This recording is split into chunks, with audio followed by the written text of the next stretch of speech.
నా పేరు రవి ప్రకాష్.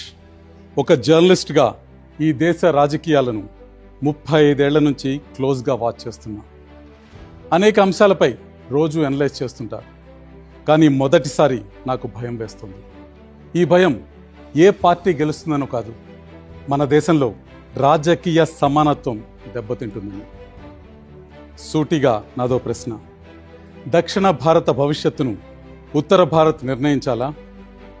మరోసారి అడుగుతున్నా, సౌత్ ఇండియా ఫ్యూచర్ను నార్త్ ఇండియా డిసైడ్ చేయాలా? భారత రాజ్యాంగ చరిత్రలో ఒక కీలక ఘట్టానికి టైం దగ్గర పడింది. 1975 ఎమర్జెన్సీలా, 1991లో ఆర్థిక సంస్కరణల్లా ఇప్పుడు డీలిమిటేషన్ రూపంలో భారతదేశానికి పరీక్షా సమయం వచ్చింది. డీలిమిటేషన్పై 131వ రాజ్యాంగ సవరణ బిల్లును లోక్సభలో ప్రవేశపెట్టారు. ఇది కేవలం 5 పేజీల డాక్యుమెంట్. రాబోయే 50 ఏళ్లు మన దేశం ఎవరి చేతుల్లో ఉండాలో ఈ 5 పేజీలు నిర్ణయించబోతున్నాయి. ప్రస్తుతం దక్షిణ భారతం అంతా పొలిటికల్ సైక్లోన్ మొదలైంది. తెలంగాణ, ఆంధ్రప్రదేశ్, తమిళనాడు, కేరళ, కర్ణాటక ఎలర్ట్ అయిపోయాయి. అలాగే వెస్ట్ బెంగాల్, పంజాబ్ కూడా మనతో గొంతు కలుపుతున్నాయి. అసలు కేంద్రం ఈ డీలిమిటేషన్తో ఏం చెయ్యాలనుకుంటుంది? 543 లోక్సభ స్థానాలను 850కి పెంచాలని డిసైడ్ అయింది. ఇదే కాకుండా మహిళలకు 33% రిజర్వేషన్లపైన మరో బిల్లు ప్రవేశపెట్టింది. వినడానికి డీలిమిటేషన్ గొప్ప సంస్కరణలానే ఉంది, కానీ దీని వెనుక పెద్ద రాజకీయ ప్రమాదం పొంచి ఉంది.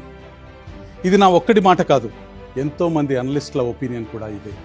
జనాభా ఆధారంగా లోక్సభ సీట్లు పెరిగితే ఎంత ప్రమాదమో ఒక్కసారి చూద్దాం. అంతకంటే ముందుగా జనాభా పెరుగుదల సౌత్ నార్త్ మధ్య ఎలా ఉందో గమనిద్దాం. దక్షిణాదిలో 1971 నుంచి 2011 వరకు పెరిగిన జనాభా 11.7 కోట్లు. కానీ అదే సమయంలో ఒక్క యూపీలోనే పెరిగిన జనాభా 11.15 కోట్లు. అంటే 5 రాష్ట్రాలు కష్టపడి జనాభాను నియంత్రిస్తే ఒక్క రాష్ట్రం పెంచిన జనాభాతో అది సమానమైపోయింది. ఇప్పుడు సీట్ల పంపిణీ జనాభా ప్రాతిపదికన జరిగితే దక్షిణ భారత్ వాటా 24% నుంచి 20%కి పడిపోతుంది. ఉత్తర భారత్ వాటా 33% నుంచి 38%కి పెరుగుతుంది. దీని అర్థం ఏంటి? దక్షిణ భారత్ మద్దతు లేకున్నా కేవలం ఉత్తరాది ఓట్లతోనే ఢిల్లీలో చక్రం తిప్పొచ్చు. అసలు దక్షిణ భారతం ఏం తప్పు చేసింది? కేంద్రం చెప్పినట్టు జనాభాను నియంత్రించటం తప్ప? అక్షరాస్యతలో దేశానికి ఆదర్శంగా నిలిచింది. ఆర్థికంగా ఎదిగి దేశానికి ఎక్కువ పన్నులు కడుతుంది.